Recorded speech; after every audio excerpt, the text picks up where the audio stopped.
Hello friends, welcome back to BioLegends. Why fear when BioLegends is here?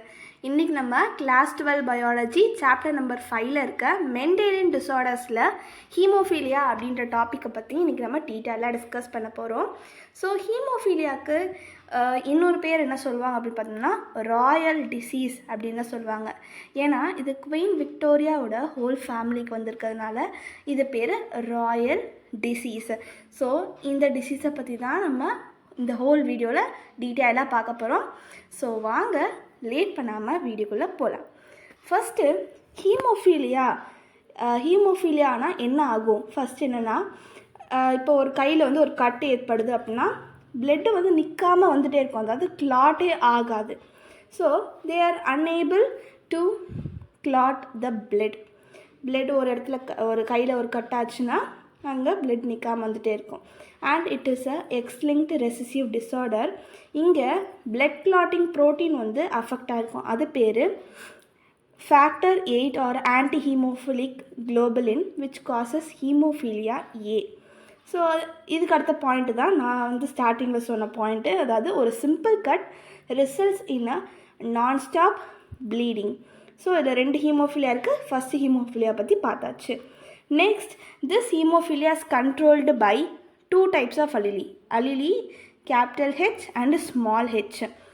Okay, and another factor, plasma thromboplasmin, that is factor 9 or otherwise known as Christmas factor, it is responsible for hemophilia B. Okay, here capital H is a normal allele whereas small h is a recessive allele. So இந்த small H வந்து defect ஆனால் தான் நமக்கு haemophilia அப்படின்ற ஒரு disease வந்து வரதுக்கான possibilities ஜாஸ்தியாக இருக்குது. நெக்ஸ்ட்டு நம்ம ஒரு இமேஜ் பார்க்க போகிறோம். அதில் வந்து நம்ம கிளியராக இந்த ஹீமோஃபீலியா பற்றி புரிஞ்சுக்கலாம். ஸோ ஃபஸ்ட்டு நம்ம பார்த்தோம்னா எக்ஸ் ஃபீமேல், அங்கே பார்த்தோம்னா ரெண்டுமே கேபிட்டல் ஹெச், அதனால அவங்க நார்மல் ஃபீமேல். அடுத்ததும் ஃபீமேல் தான், ஆனால் அவங்க வந்து ஒரு கேரியர், ஏன்னா அவங்களுக்கு ஒரே ஒரு ஸ்மால் ஹெச் இருக்குது. She may be a carrier and transmit the disease to other sons. Next one பார்த்தோம்னாலும் ஃபீமேல் தான், அவங்களுக்கு ரெண்டுமே ஸ்மால் ஹெச்சாக இருக்கிறதுனால, ரெசிசிவாக இருக்கிறதுனால அவங்க ஒரு haemophilic female. And next one பார்த்தோம்னா நார்மல் மேல் அண்ட் ஹீமோஃபிலிக் மேல் வந்து வருவாங்க. இதே மாதிரி ப்ராசஸ் தான். ஓகே, நம்ம நெக்ஸ்ட் என்ன பார்க்க போகிறோம் அப்படின்னு பார்த்தோம்னா இம்பார்ட்டண்டான ஒரு பாயிண்ட், அதாவது நோட் பண்ணி வச்சுக்கோங்க.